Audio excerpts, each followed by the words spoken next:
Hello everyone, my name is Briximus Prime, and today we're going to be reviewing the Transformers Masterpiece Movie Series MPM-12 Bumblebee movie Optimus Prime. And now starting off with the packaging. Right up top there it says Masterpiece Movie Series, Takara Tomy. You got the Optimus Prime in his vehicle and also his robot mode. It says MPM-12, Optimus Prime, Autobot, Transformers Bumblebee, 8+, that kind of is concerning. Hasbro, Transformers! Takara Tomy, I mentioned that already. Transformers Masterpiece Movie Series, here on the side it's got Optimus Prime's mugshot, and there's the truck mode, and then here on the back, got all the obligatory product shots. You got a nice truck pic right there.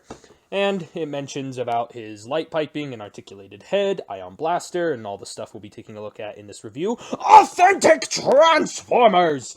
And that is basically it for the box. Authentic Transformers! He is twice as authentic.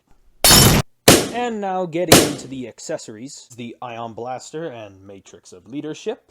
The ion blaster here has some nice detail going on. It's cast just in a black plastic, but it's got all the mechanical detail and everything there. Got some screw holes. Do kind of look a little ugly, but looks fine to me. And it can transform and fold up for storage purposes, but we'll take a look at that in a minute. And then the matrix of leadership here is made out of die-cast metal. It's got some nice, expertly painted and sculpted detail all over, and it is made of die-cast metal. That's a 5mm port there. And taking a look at these accessories on the robot, for the ion blaster, there is a little slot right there in his hand, and there's a little peg on either side of this peg, and basically you just port that right there into the slot in his hand, and then you wrap the fingers around, and then there you go, holding his ion blaster. Sadly, for the ion blaster, there is no way to store it anywhere on the back of the figure. As for the matrix of leadership, it is possible to get Optimus Prime to hold the matrix of leadership in both hands. You can't do any over-the-top poses, except something more like that. But other than that, you're not really going to get much else out of it. And getting the matrix out of his hand is kind of hard to do. His fingers do kind of get jammed in the handle, and it does risk the ability to paint chip. As you can see, it's already starting to chip that little bit on the matrix, but just letting you know, that is something to be aware of. But unlike the ion blaster, there is a place to store the matrix of leadership. You just open up Prime's chest, and there's a little 5mm peg right there where you can easily slot in the matrix of leadership. Sits in there pretty well, and you can just close that up. Pretty basic matrix of leadership, but done very effectively. And he's got loads of mechanical brand new detail, and there's always something new to appreciate every time I look at this figure. He really has a lot of those classic Optimus Prime details, but overall, really, really nice looking figure. He's very detailed. And he's got a very nice head sculpt. But let's not get ahead of ourselves. Anyway, taking a look at the head here on the Masterpiece Optimus Prime, he's got some pretty nice, precise mechanical detailing there in the face and on the head, and he's got that nice bright blue. And the head antennas here are made of a more flexible, pliable material, and I'm kind of worried that this might start corroding away over time, so I really hope that this plastic holds up in the long run. But overall, it looks really well. I do like the way how it looks. And also, this guy does feature some light piping. And when you get a flashlight there behind him, it really brings a lot of life into the character. But when you take away the light, he looks really dead inside. Just like my soul.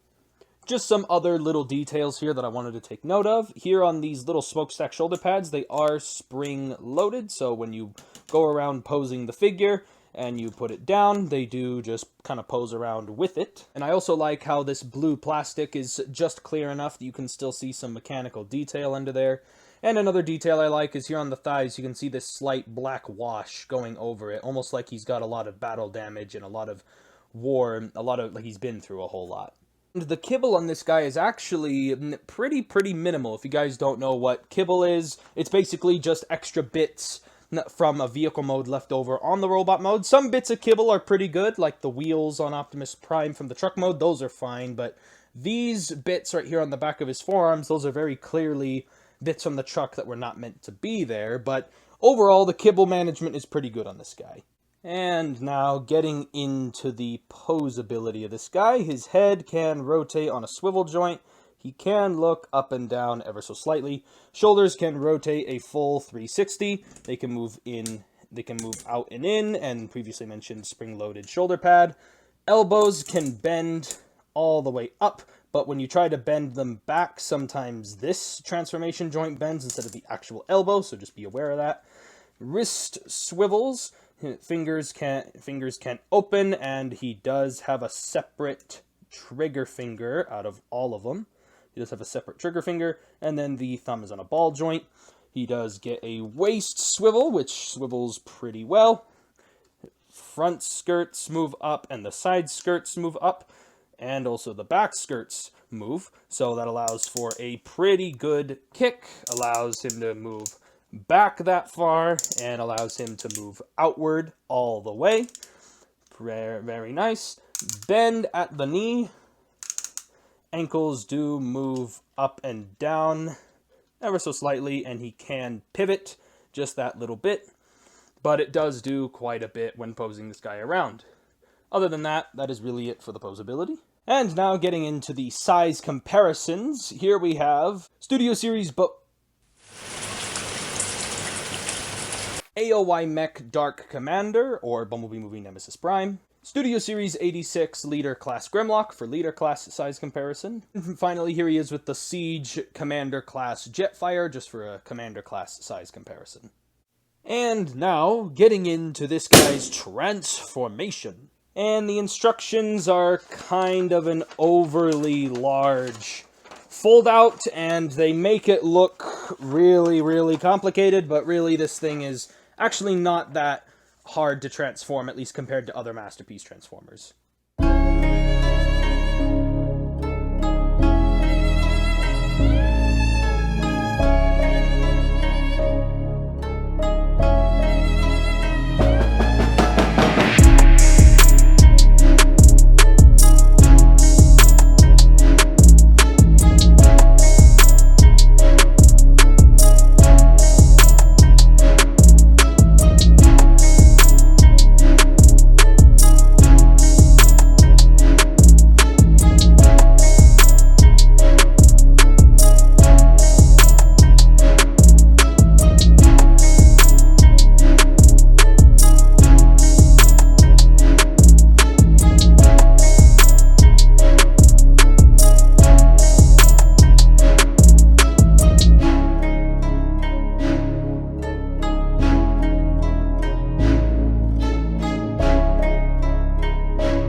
have the gun all folded up, there is a pair of notches on the gun, and there's a pair of tabs right there.